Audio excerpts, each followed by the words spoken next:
بسم الله الرحمن الرحيم. ألف لام را، تلك آيات الكتاب الحكيم. أكان للناس عجبا أن أوحينا إلى رجل منهم أن أنذر الناس وبشر الذين آمنوا أن لهم قدم صدق عند ربهم. قال الكافرون إن هذا لساحر مبين. إن ربكم الله الذي خلق السماوات والأرض في 6 أيام ثم استوى على العرش يدبر الأمر ما من شفيع إلا من بعد إذنه. ذلكم الله ربكم فاعبدوه أفلا تذكرون. إليه مرجعكم جميعا وعد الله حقا. إنه يبدأ الخلق ثم يعيده ليجزي الذين آمنوا وعملوا الصالحات بالقسط، والذين كفروا لهم شراب من حميم وعذاب أليم بما كانوا يكفرون. هو الذي جعل الشمس ضياء والقمر نورا وقدره منازل لتعلموا عدد السنين والحساب. ما خلق الله ذلك إلا بالحق يفصل الآيات لقوم يعلمون. إن في اختلاف الليل والنهار وما خلق الله في السماوات والأرض لآيات لقوم يتقون. إن الذين لا يرجون لقاءنا ورضوا بالحياة الدنيا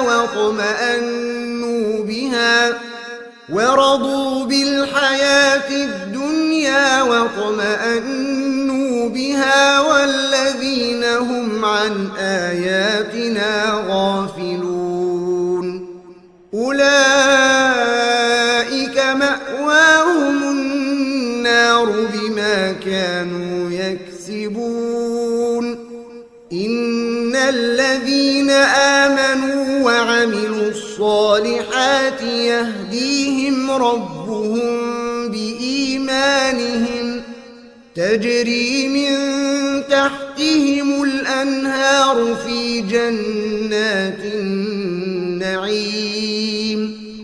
دعواهم فيها سبحانك اللهم وتحيتهم فيها سلام. وآخر دعواهم أن الحمد لله رب العالمين. ولو يعجل الله للناس الشر استعجالهم بالخير لقضي إليهم أجلهم فنذر الذين لا يرجون لقاءنا في طغيانهم يعمهون. وإذا مس الإنسان الضر دعانا لجنبه أو قاعدا أو قائما فلما كشفنا عنه ضره مر كأن لم يدعنا إلى ضر مسه كذلك زين للمسرفين ما كانوا يعملون ولقد أهلكنا القرون من قبلكم لما ظلموا وجاءتهم رسلهم بالبينات وما كانوا ليؤمنوا كذلك نجزي القوم المجرمين ثم جعلناكم خلائف في الأرض من بعدهم لننظر كيف تعملون وإذا تتلى عليهم آياتنا بينات قال الذين لا يرجون لقاءنا ائت بقرآن غير هذا أو بدله قل ما يكون لي أن أبدله من تلقاء نفسي إن أتبع إلا ما يوحى إلي إني أخاف إن عصيت ربي عذاب يوم عظيم قل لو شاء الله ما تلوته عليكم ولا أدراكم به فقد لبثت فيكم عمرا من قبله أفلا تعقلون فمن أظلم ممن افترى على الله كذبا أو كذب بآياته إنه لا يفلح المجرمون ويعبدون من دون الله ما لا يضرهم ولا ينفعهم ويقولون هؤلاء شفعاؤنا عند الله قل أتنبئون الله بما لا يعلم في السماوات ولا في الأرض سبحانه وتعالى عما يشركون وما كان الناس إلا أمة واحدة فاختلفوا ولولا كلمة سبقت من ربك لقضي بينهم فيما فيه يختلفون ويقولون لولا أنزل عليه آية من ربه فقل إنما الغيب لله فانتظروا إني معكم من المنتظرين وإذا أذقنا الناس رحمة من بعد ضراء مستهم إذا لهم مكر في آياتنا قل الله أسرع مكرا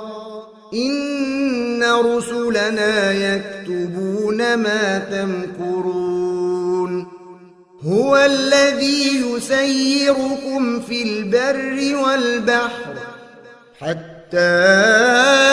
إذا كنتم في الفلك وجرين بهم بريح طيبة وفرحوا بها جاءتها ريح عاصف وجاءهم الموج من كل مكان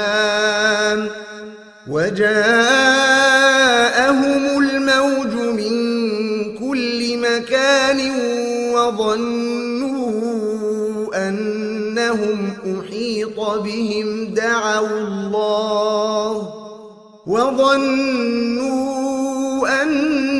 أنهم أحيط بهم دعوا الله مخلصين له الدين لئن أنجيتنا من هذه لنكونن من الشاكرين فلما أنجاهم إذا هم يبغون في الأرض بغير الحق يا أيها الناس إنما بغيكم على أنفسكم متاع الحياة الدنيا ثم إلينا مرجعكم فننبئكم بما كنتم تعملون إنما مثل الحياة الدنيا كماء أنزلناه من السماء فاختلط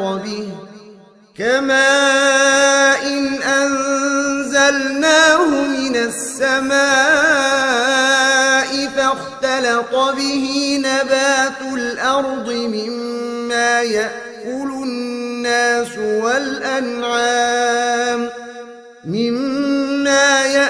الناس والأنعام حتى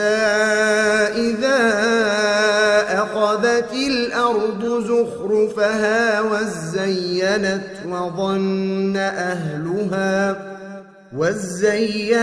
وظن أهلها أنهم قادرون عليها أتاها أمرنا ليلا أو نهارا فجعلناها حصيدا كأن لم تغن بالأمس كذلك نفصل الآيات لقوم يتفكرون والله يدعو إلى دار السلام ويهدي من يشاء إلى صراط مستقيم للذين أحسنوا الحسنى وزيادة ولا يرهق وجوههم قتر ولا ذلة أولئك أصحاب الجنة هم فيها خالدون والذين كسبوا السيئات جزاء سيئة بمثلها وترهقهم ذلة ما لهم من الله من عاصم كأنما أغشيت وجوههم قطعا من الليل مظلما أولئك أصحاب النار هم فيها خالدون ويوم نحشرهم جميعا ثم نقول للذين أشركوا مكانكم أنتم وشركاؤكم فزيلنا بينهم وقال شركاؤهم ما كنتم إيانا تعبدون فكفى بالله شهيدا بيننا وبينكم إن كنا عن عبادتكم لغافلين هنالك تبلو كل نفس ما أسلفت وردوا إلى الله مولاهم الحق وضل عنهم ما كانوا يفترون قل من يرزقكم من السماء والأرض أم من يملك السمع والأبصار ومن يخرج الحي من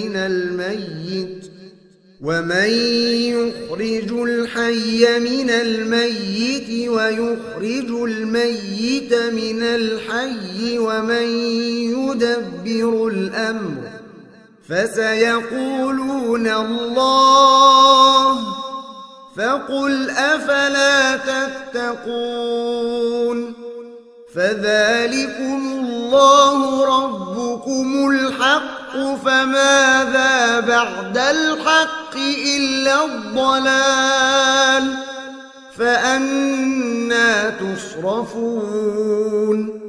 كذلك حقت كلمة ربك على الذين فسقوا أنهم لا يؤمنون قل هل من شركائكم من يبدأ الخلق ثم يعيده قل الله يبدأ الخلق ثم يعيده فأنى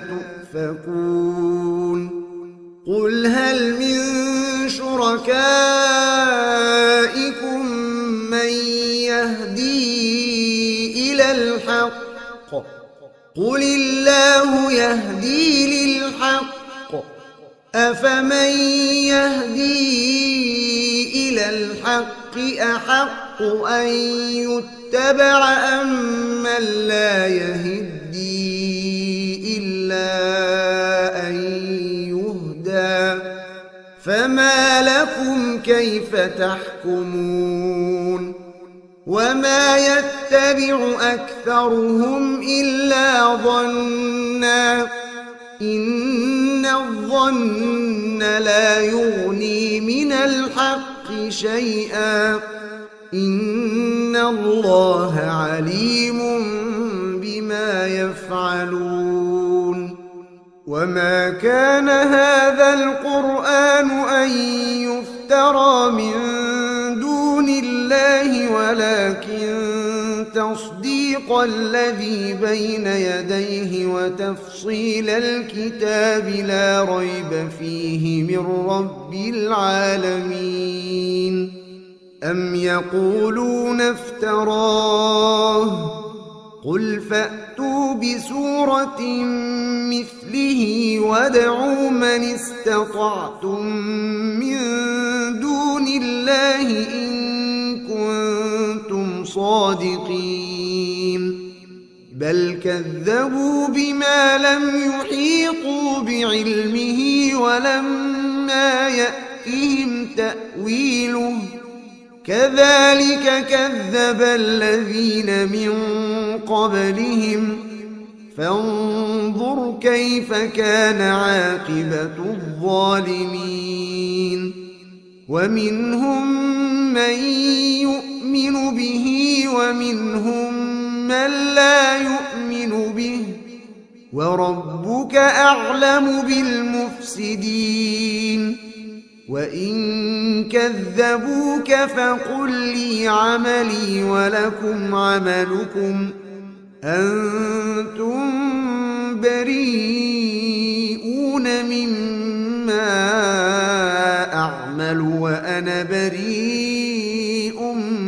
مما تعملون ومنهم من يستمعون إليك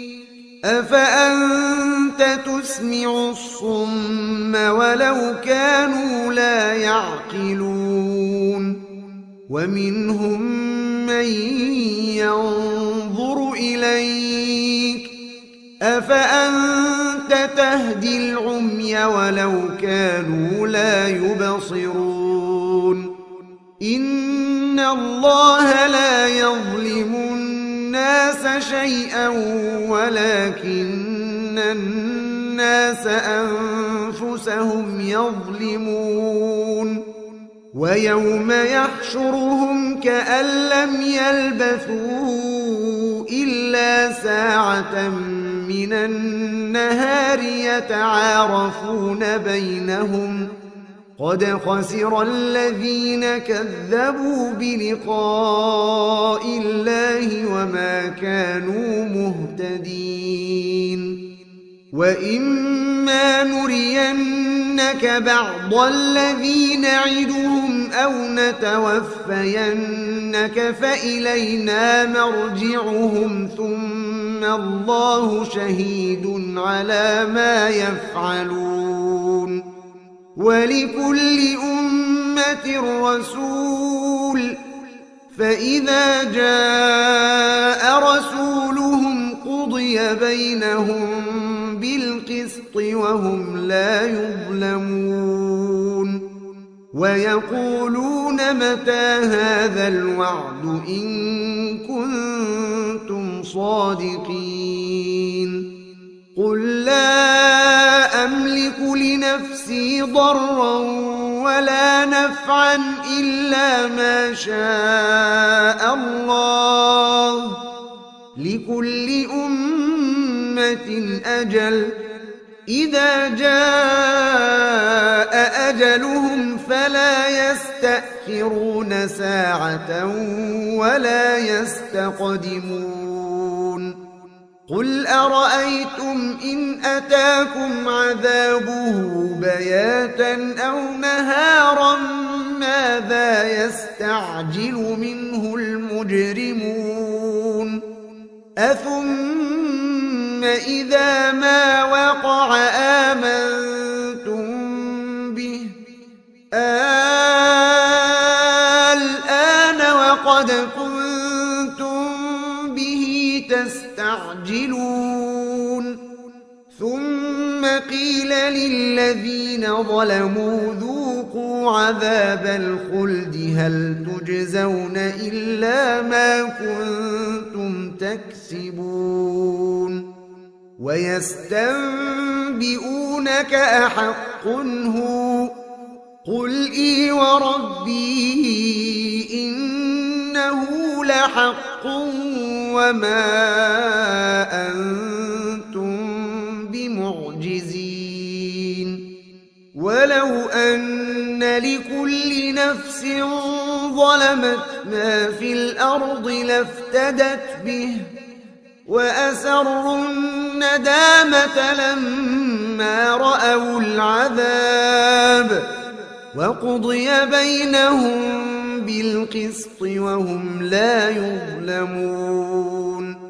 ألا إن لله ما في السماوات والأرض ألا إن وعد الله حق ولكن أكثرهم لا يعلمون هو يحيي ويميت وإليه ترجعون يا أيها الناس قد جاءتكم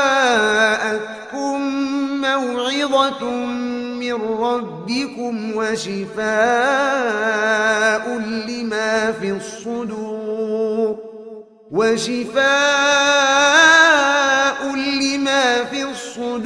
وهدى ورحمة للمؤمنين قل بفضل الله وبرحمته فبذلك فليفرحوا هو خير مما يجمعون قل أرأيتم ما أنزل الله لكم من رزق فجعلتم منه حراما وحلالا قل الله أذن لكم أم على الله تفترون وما ظن الذين يفترون على الله الكذب يوم القيامة إن الله لذو فضل على الناس ولكن أكثرهم لا يشكرون وما تكون في شأن وما تتلو منه من قرآن ولا تعملون من عمل إلا كنا عليكم شهودا إذ تفيضون فيه وما يعزب عن ربك من مثقال ذرة في الأرض ولا في السماء ولا أصغر من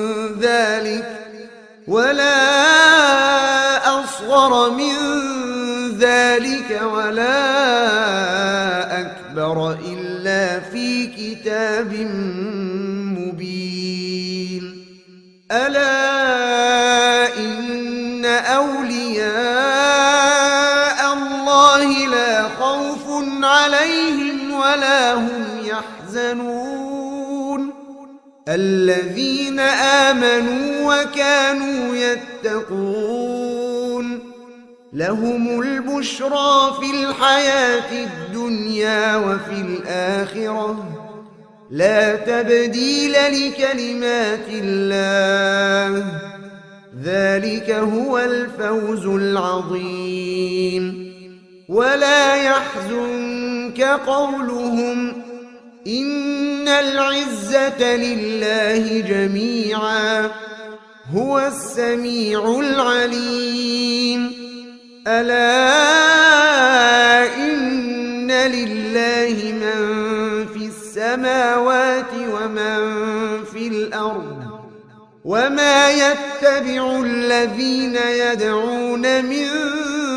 دون الله شركاء إن يتبعون إلا الظن وإن هم إلا يخرصون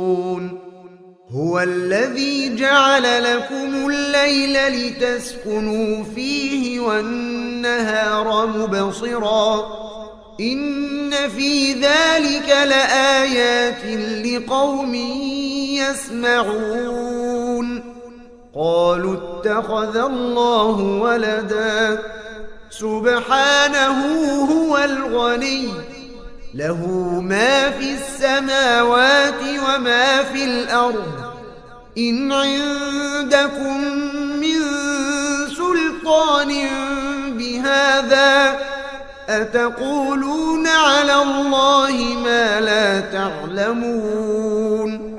قل إن الذين يفترون على الله الكذب لا يفلحون متاع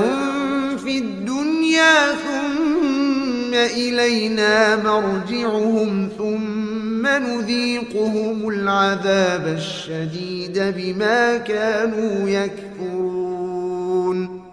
واتل عليهم نبأ نوح إذ قال لقومه يا قوم إن كان كبر عليكم مقامي وتذكيري بآيات الله فعلى الله توكلت فأجمعوا أمركم وشركاءكم ثم لا يكن أمركم عليكم غمة ثم قضوا إلي ولا تنظرون فإن توليتم فما سألتكم من أجر إن أجري إلا على الله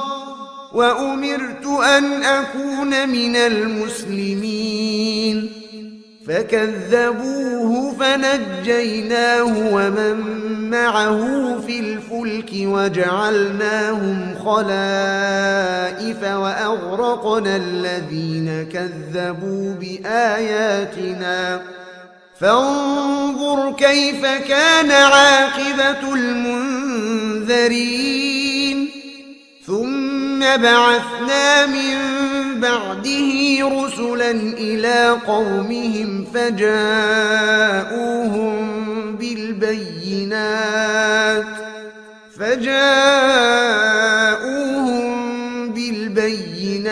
فما كانوا ليؤمنوا بما كذبوا به من قبل كذلك نطبع على قلوب المعتدين ثم بعثنا من بعدهم موسى وهارون إلى فرعون وملئه بآياتنا فاستكبروا وكانوا قوما مجرمين فلما جاءهم الحق من عندنا قالوا إن هذا لسحر مبين قال موسى أتقولون للحق لما جاءكم أسحر هذا ولا يفلح الساحرون قالوا أجئتنا لتلفتنا عما وجدنا عليه آباءنا وتكون لكما الكبرياء في الأرض وما نحن لكما بمؤمنين وقال فرعون ائتوني بكل ساحر عليم فلما جاء السحرة قال لهم موسى ألقوا ما أنتم ملقون فلما ألقوا قال موسى ما جئتم به السحر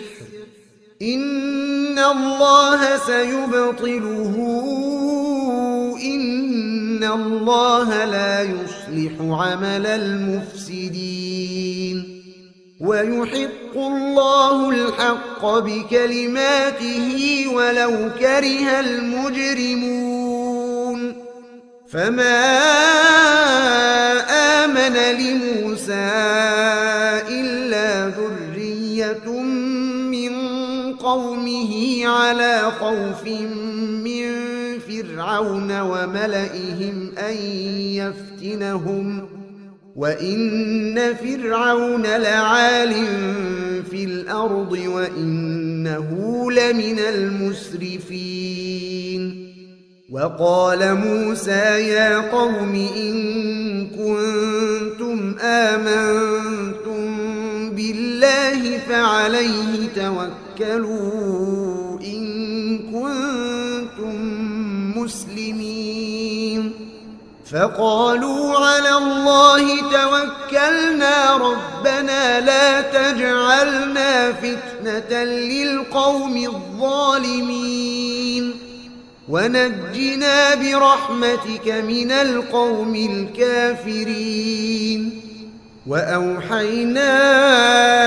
إلى موسى وأخيه أن تبوأ لقومكما بمصر بيوتا واجعلوا بيوتكم قبلة وأقيموا الصلاة وبشر المؤمنين وقال موسى ربنا إنك آتيت فرعون وملأه زينة وأموالا في الحياة الدنيا ربنا ليضلوا عن سبيلك ربنا اطمس على أموالهم واشدد على قلوبهم فلا يؤمنوا حتى يروا العذاب الأليم قال قد أجيبت دعوتكما فاستقيما ولا تتبعان سبيل الذين لا يعلمون وجاوزنا ببني إسرائيل البحر فأتبعهم فرعون وجنوده بغيا وعدوا حتى إذا أدركه الغرق قال آمنت أنه لا إله إلا الذي آمنت به بنو إسرائيل وأنا من المسلمين الآن وقد عصيت قبل وكنت من المفسدين فاليوم ننجيك ببدنك لتكون لمن خلفك آية وإن كثيرا من الناس عن آياتنا لغافلون ولقد بوأنا بني إسرائيل مبوأ صدق ورزقناهم من الطيبات فما اختلفوا حتى جاءهم العلم إن ربك يقضي بينهم يوم القيامة فيما كانوا فيه يختلفون فإن كنت في شك مما أنزلنا إليك فاسأل الذين يقرؤون الكتاب من قبلك لقد جاءك الحق من ربك فلا تكونن من الممترين ولا تكونن من الذين كذبوا بآيات الله فتكون من الخاسرين إن الذين حقت عليهم كلمة ربك لا يؤمنون ولو جاءتهم كل آية حتى يروا العذاب الأليم فلولا كانت قرية آمنت فنفعها إيمانها إلا قوم يونس لما آمنوا كشفنا عنهم عذاب الخزي في الحياة الدنيا ومتعناهم إلى حين ولو شاء ربك لآمن من في الأرض كلهم جميعا أفأنت تكره الناس حتى يكونوا مؤمنين وما كان لنفس أن تؤمن إلا بإذن الله ويجعل الرجس على الذين لا يعقلون قل انظروا ماذا في السماوات والأرض وما تغني الآيات والنذر عن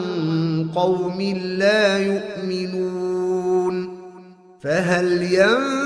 ينتظرون إلا مثل أيام الذين خلوا من قبلهم قل فانتظروا إني معكم من المنتظرين ثم ننجي رسلنا والذين آمنوا كذلك حقا علينا ننجي المؤمنين قل يا أيها الناس إن كنتم في شك من ديني فلا أعبد الذين تعبدون من دون الله ولكن أعبد الله الذي يتوفاكم وأمرت أن أكون من المؤمنين وأن أقم وجهك للدين حنيفا ولا تكونن من المشركين ولا تدع من دون الله ما لا ينفعك ولا يضرك فإن فعلت فإنك إذا من الظالمين وإن يمسسك الله بضر فلا كاشف له إلا هو وإن يردك بخير فلا راد لفضله يصيب به من يشاء من عباده وهو الغفور الرحيم قل يا أيها الناس قد جاءكم الحق من ربكم فمن اهتدى فإنما يهتدي لنفسه ومن ضل فإنما يضل عليها وما أنا عليكم بوكيل واتبع ما يوحى إليك واصبر حتى يحكم الله وهو خير الحاكمين